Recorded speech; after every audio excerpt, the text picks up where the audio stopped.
Well, joining us on the program now, Sergei Strokin, journalist and columnist with Kommersant Publishing House in Moscow. Also with us, Olena Tregub, the former director of the Ministry of Economy in Ukraine, joining us from Kyiv. Sergei Strokin, let me begin with you. You know, as the United Nations chief really talks about how everything seems to be headed to a stalemate, this is a war that's unwinnable, and sooner or later this will have to end up on a peace table. But how does one get there at this point? Well, as you know from world history, every war comes one day to an end, though we are not calling it war. Neither we are calling it invasion. We are calling here it military special operation. So we are very careful about the language. Regarding the statement you are referring to of UN General Secretary, the basic problem is that he is talking about the events which are taking place thousands of miles away from him. So he can probably judge by what's going on through Western media, which is largely biased and is not fair and accurate in its reports. Russia is trying to describe its own picture of the situation. However, it seems that what Russia is trying to articulate and spell out is largely ignored.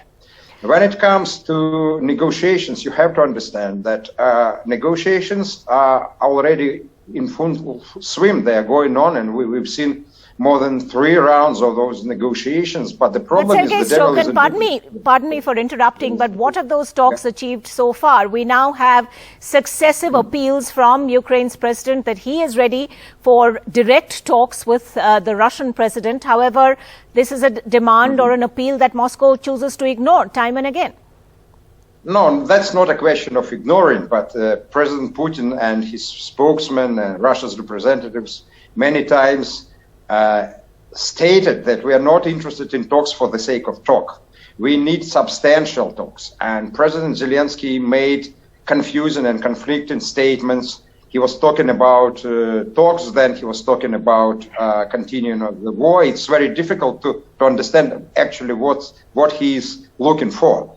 But the leaks from negotiating parties shows that there's some progress already been made on certain issues, like discussing the question of future status of Ukraine. Russia insists on Ukraine non-alignment status. The Ukraine should not be a part of we know the positions, the existing positions, and neither side seems to be ready to completely back down. However, Ukraine has already given up its demand for NATO membership, and it's repeatedly said so. Olena, I'll come back to you in a moment, Mr. Strokin. Olena Tregub, at this point, 28 days into this invasion, or as Moscow would have it, the special operation. We've heard Ukraine's president say that the city of Mariupol is finished with the extent of bombing. What now for Ukraine? What is your best case scenario? Well, it is not a special operation. It is a genocidal war against Ukraine. And ask your viewers, ask your Russian representative, how many Russian children and Russian women has Ukraine killed? The answer is 0. And how many of Ukrainian women and children and civilians Russia has killed?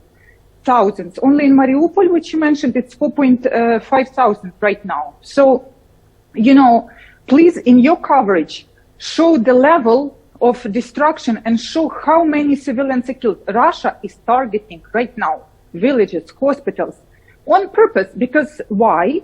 Because they want to break the spirit of Ukrainian people. Lavrov gave an interview recently, and he said that Putin only hates those Ukrainians that want to enter NATO. And according to polls, it's around 80% of Ukrainians. So it means that demilitarization, so-called, of Ukraine means for Russia right now, genocide, killing 80% of Ukrainians out of 40 million Ukrainians. It's a disaster what's going on. Role of UN is very weak. UN is not fulfilling its role as an international organization which is supposed to give humanitarian protection of life, of people. It's not happening. And negotiation right now, the scenario of negotiation, no, there is no negotiation right now. It's all right, there is no negotiation, but are there any hopes for it? But Sergei Strokin, 1 month on, Has Russia failed in whatever it had set out to do? It still hasn't made any major territorial gains in Ukraine.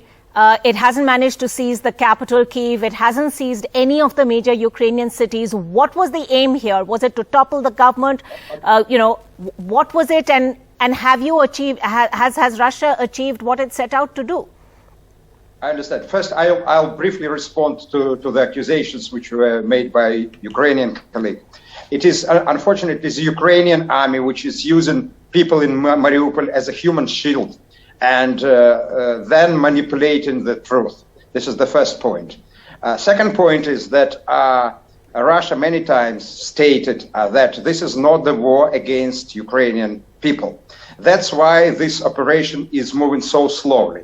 We could have leveled Ukrainian cities in just days if the task was to kill Ukrainian people, as Ukrainian colleagues are saying. This is not the task. So really? We are not going to make it Syria-type war or Iraq-type war. That's why the operation is moving very slowly.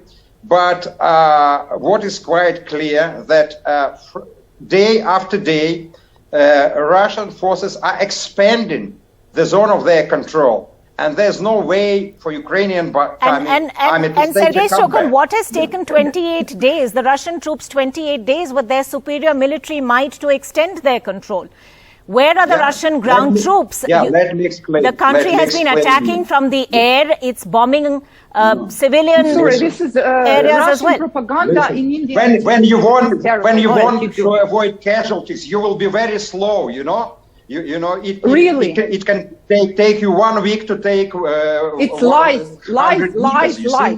The basic lies thing. on Indian TV. It could have been done very quickly, but this is not the war against people. That's why it's moving very slowly. This is terrible lies. I'm sorry. Why do you invite Russian propagandists on Indian TV? Why do you disrespect your Indian viewers? You invite somebody who lies, and you want me to argue with him. Invite somebody neutral, some objective expert. Why are you doing this? Why are you playing on the side of Russia by inviting this gentleman from Moscow who lies? Sergei Shokin, do respond to that, because we're talking about independent observers talking about 8% of Ukraine's population now forced to flee the country and mounting civilian casualties. I will. Is that not on Russia's conscience? Can you deny those casualties? 10 million Ukrainians had to leave their homes. Why 10 million left? Let him respond. Please allow me to respond. Please allow me. I am asking simple question. Is Ukrainian army shelling peaceful cities in Donbass? Yes or no? If you say no, I will submit to your program the footage of that, you see, and you will be able to show it. Actually, this war started not 1 month ago, but 8 years ago. That's when absolutely Olena Chengov, I'm going to have to wrap this up, but one last comment, Olena. You're saying that the United Nations has completely failed in what it had set out to do.